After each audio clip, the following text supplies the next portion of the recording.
Alright, so here we are. We've been cutting around this inset here. It's looking really good. We had the shelf in so that we knew exactly where to make our cuts around the shelf here. Bit of a challenge, obviously, because you got to cut basically a mouth into it and make it slide on nice and perfect there. Keep our lines straight and level all the way up the sides, because what we're going to do is we're going to use, in this particular one, a glass mosaic. These are 8 or 12 by 2 inches. And we're going to put them on the inside here. And they are going to be basically our frame for the inset. So what I want to show you right now is how to cut, how to make some of these more complicated cuts. So it's not really rocket science, but you do need to make sure you do the measurements right. So the easiest way is you want to measure from the inside of the metal to the tile, which in this case is 4+. Make sure you wipe the mortar off with a tape measure. It always gets on there. And we have to subtract the grout space, which is a 1/16, which is basically the plus. So that brings us down to cutting a piece 4 inches wide from here to here.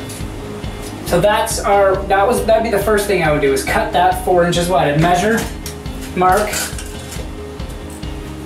it on the edge here, and then I'd use the tile breaker, score, break at 4 inches.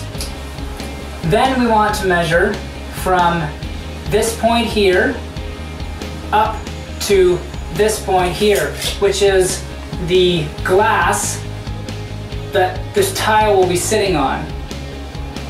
So the measurement from here to here is exactly 2 3/8. Now here's where it gets a little bit more confusing. So it's not simply subtracting a 1/16 because of the grout space, because what happens here is you actually lift it up a 1/16, which means that is going to sit a 1/16 above the measurement, which is perfect because you don't want it resting right on it.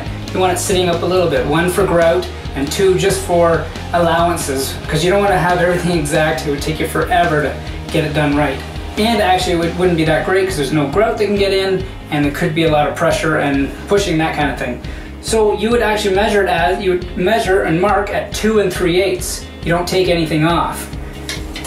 Hopefully that all makes sense. Once you do it and a few times, you'll get it. So when you're measuring from one point to another point, you subtract the grout, but when you're measuring from down up, that point you actually leave.